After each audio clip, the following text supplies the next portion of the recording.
अस्सलाम वालेकुम, बिस्मिल्लाहिर्रहमानिर्रहीम। आज का हमारा टॉपिक है centrifugal force. Centrifugal force, centrifugal force.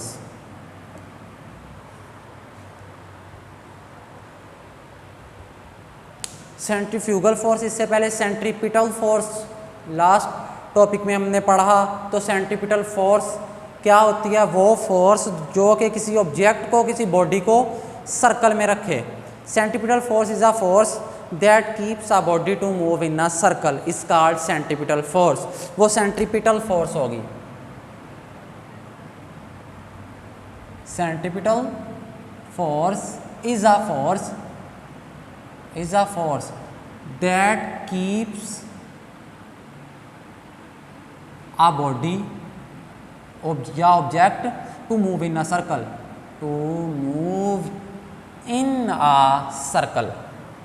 Circle में मूव करवाए।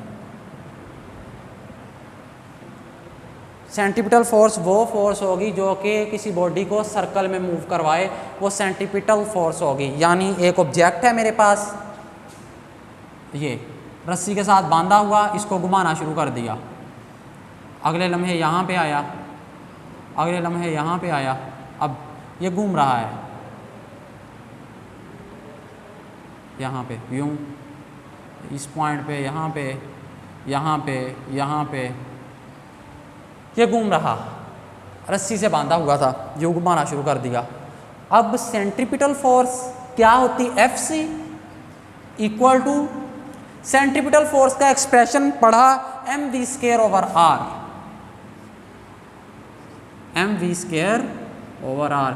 This is a centripetal force, mv²/r। ये किस तरफ होती है? इसकी डायरेक्शन अंदर की तरफ, जो कि कीप करेगी बॉडी को अंदर की तरफ, मूव करवाएगी बॉडी को सर्कल में। Fc is equal to mv²/r। ये होगी सेंट्रीपिटल फोर्स, जिसकी डायरेक्शन किस तरफ होगी? इनवर्ड होगी, अंदर की तरफ होगी, सेंट्रीपिटल फोर्स की। आज तो हमने पढ़ना सेंट्रीफ्यूगल फोर्स। ये सेंट्रीपिटल फोर्स ऑब्जेक्ट को किस तरफ खींच रही है? अंदर की जानिब। जब एक एक्शन फोर्स है जो कि ऑब्जेक्ट को अंदर की तरफ खींच रही है, यहाँ पे न्यूटन का थर्ड लॉ चुप नहीं रहता। According to Newton's third law, according to Newton's third law, Newton का थर्ड लॉ कहता है every action there is always reaction. अगर एक्शन फोर्स है तो इसकी रिएक्शन फोर्स भी होगी।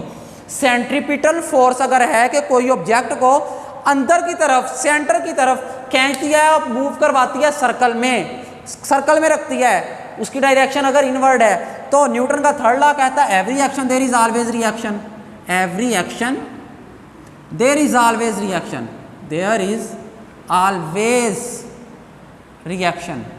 हर एक्शन का कोई ना कोई रिएक्शन है, बट अपोजिट इन डायरेक्शन, जो कि डायरेक्शन में अपोजिट होता है। ये न्यूटन का थर्ड लॉ कहता। अच्छा, अब इनवर्ड है सेंट्रीपिटल फोर्स, इसका मतलब ये एक्शन फोर्स है तो इसका कोई रिएक्शन फोर्स भी होगी। वो किस तरफ होगी? आउटवर्ड, जो कि जिसकी डायरेक्शन बाहर की तरफ होगी। अगर बाहर की तरफ है, अगर ये एक्शन फोर्स अंदर की तरफ लग रही, तो इसकी जो रिएक्शन फोर्स होगी according to Newton's third law, जो बाहर की तरफ लगेगी, उसको हम क्या कहेंगे? उसको नाम दे देंगे सेंट्रीफ्यूगल फोर्स का। सेंट्रीफ्यूगल फोर्स जो कि किसी ऑब्जेक्ट को बाहर की तरफ जब खींचेगी, अंदर की तरफ लेके जा रही, वो centripetal force. Centripetal force action force है, इसका रिएक्शन भी होगा, रिएक्शन आउटवर्ड होगा बाहर की जानिब। जो आउटवर्ड रिएक्शन है उसको नाम देते हैं सेंट्रीफ्यूगल फोर्स का। ये था सेंट्रीफ्यूगल फोर्स। अब एक एग्जांपल करते हैं।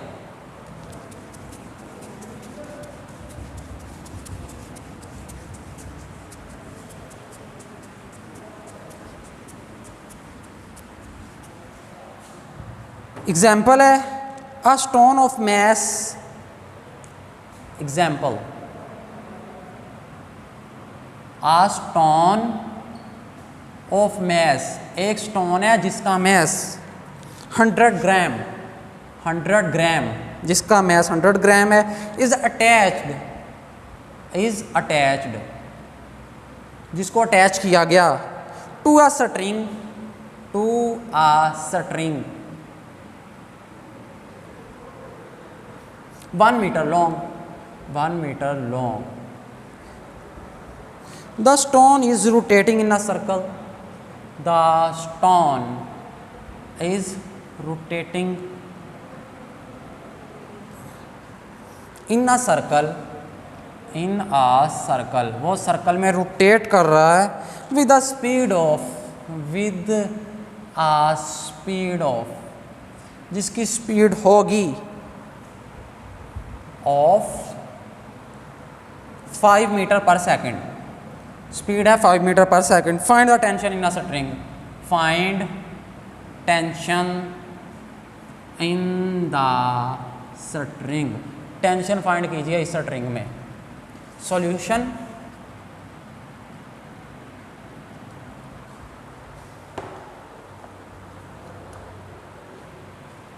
A stone of mass. इसका मैस कितना है 100 ग्राम. मैस ऑफ स्ट्रिंग 100 ग्राम. इसको मैं किलोग्राम में कन्वर्ट कर लेता हूँ. 1 किलोग्राम इक्वल होता है 100 ग्राम के. अब ग्राम दिया हुआ, इसको किलोग्राम में कन्वर्ट करना. अगर ग्राम से किलोग्राम में जाना हो तो क्या करते हैं 1000 पे डिवाइड करते हैं. क्यों? क्योंकि किलोग्राम बड़ी क्वांटिटी है, ग्राम छोटी क्वांटिटी है. जब भी छोटी से बड़ी में जाया जाता है तो डिवाइड करते हैं. यानी 100 डिवाइडेड बाई 1000. 100 को 1000 पे डिवाइड करेंगे तो ये किलोग्राम में कन्वर्ट हो जाएगा. 2 0 से 2 0 कैंसिल. 1 divided by 10 kilogram. 1 को 10 पे डिवाइड करवाया 0.1 आ गया 7 किलोग्राम यूनिट. यानी मैस आ गया 0.1 किलोग्राम. 100 ग्राम था, ग्राम को किलोग्राम में कन्वर्ट कर लिया. 100 ओवर 1000. 1000 पे क्यों किया? क्योंकि 1 किलोग्राम में 1000 ग्राम होते हैं. तो 1000 पे इसलिए डिवाइड किया. 1000 पे डिवाइड किया तो 2 0 से 2 0 कैंसिल. 1 ओवर 10. 1 को 10 पे डिवाइड किया कैलकुलेटर को यूज़ करते हुए. 0.1 आंसर आ गया. 0.1 किलोग्राम ये मैस आ गया. To a string of length 1 metre. यानी एक स्ट्रिंग है जो कि घूम रही है. ये स्ट्रिंग है, स्टोन अटैच है, ये इसके गिर्द घूम रहा है. तो यूं ये रेडियस ऑफ अ सर्कल नहीं होगा. इसके गिर्द यूं घूम रहा जिसकी इतनी उसकी लेंथ होगी. ये तो रेडियस ऑफ अ सर्कल होगा. इस सर्कल का रेडियस ये वाला. यहाँ पे भी ये लेंथ उतनी ही होगी, यहाँ पे भी ये लेंथ उतनी ही होगी, यहाँ पे भी ये लेंथ उतनी ही होगी. तो ये रेडियस ऑफ अ सर्कल है. यानी R radius of a circle जो इसकी लेंथ होगी. इसी ने तो घूमना है स्ट्रिंग ने. जो स्ट्रिंग ने घूमना है, पत्थर बांधा हुआ है, जितनी लेंथ होगी उतना रेडियस होगा. तो radius of a circle 1 metre long. 1 metre. Mass भी आ गया, रेडियस भी आ गया. The stone is rotating in a circle with the speed of 5 metre per second. Speed है 5 मीटर पर सेकेंड. फाइंड क्या करना? टेंशन फाइंड करनी. स्ट्रिंग में कितनी होगी. जब कोई ऑब्जेक्ट सर्कल में मूव करे तो रस्सी के साथ बांधा हुआ, स्ट्रिंग के साथ बांधा हुआ, धागे के साथ, जब भी धागे के साथ बांधा हो या रस्सी के साथ, तब भी उसकी डायरेक्शन जो होगी, फोर्स अप्लाई होगी उस पे स्टोन पे. उसकी डायरेक्शन किस तरफ होगी? अंदर की तरफ. और टेंशन भी अंदर की तरफ होती है. तो फोर्स जो कि इस स्टोन को सर्कल में घुमा रही है उसकी डायरेक्शन इनवर्ड है. तो वो कौन सी फोर्स होती है? Centripetal force, FC.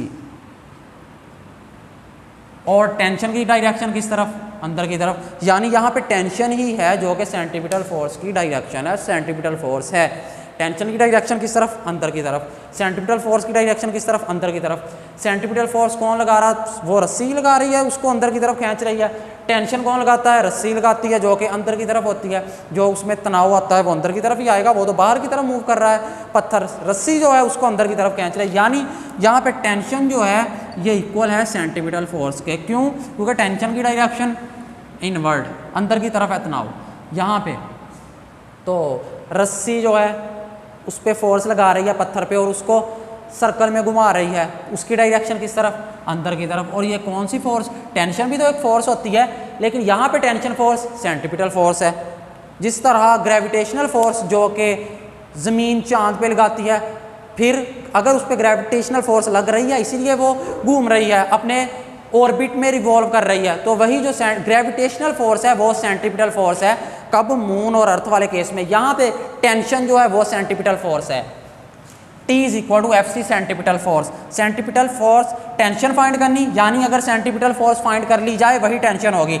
Centripetal force F C is equal to M V square over R, ये फार्मूला होता है सेंटीपिटल फोर्स का। F C is equal to M mass 0.1, V speed velocity 5, V का स्क्वायर है तो 5 का भी स्क्वायर हो जाएगा, over R radius 1, 0.1 as it is मैंने लिख लिया, 5 का स्केल लिया वो आया 25, 5 5 25, 25 मल्टीप्लाई बाय 0.1 ओवर 1, 25 को 0.1 से मल्टीप्लाई करेंगे, डिवाइड जब 1 पे करेंगे कैलकुलेटर को यूज़ करते हुए तो इसका आंसर आ जाएगा 2.5। जब हम 0.1 को 25 से मल्टीप्लाई करेंगे तो 0.1 आंसर आ जाएगा। डिनोमिनेटर में 1 है, बटे के नीचे अगर 1 हो लिखने की ज़रूरत नहीं होती, अंडरस्टूड बात है। जिसके कोई नहीं 1 नहीं है, 1 लिखते ही नहीं, तो 1 मैंने यहाँ से स्किप कर दिया, रिमूव कर दिया, ख़त्म कर दिया। सेंटीपिटल फोर्स किसके इक्वल आ गई 2.5 न्यूटन। जब भी कोई ऑब्जेक्ट सर्कल में घूम रहा हो तो उसके ऊपर जो सेंटीपिटल फोर्स होगी वो क्या होती है, टेंशन ही होती है। यानी ये सेंटीपिटल फोर्स जो है यही तो टेंशन है। Tension is equal to 2.5 newton. Tension का उसने कहा था फाइंड करना, मैं आज कंपेयर कर लूँ बुक से, बिल्कुल करेक्ट है। Tension T is equal to 2.5 newton, the tension in a string will be equal to 2.5 newton. ये था हमारा आज का टॉपिक जिसमें हमने सेंट्रीफ्यूगल फोर्स पढ़ा और साथ एक एग्जाम्पल की। चलें जी, अल्लाह हाफिज़।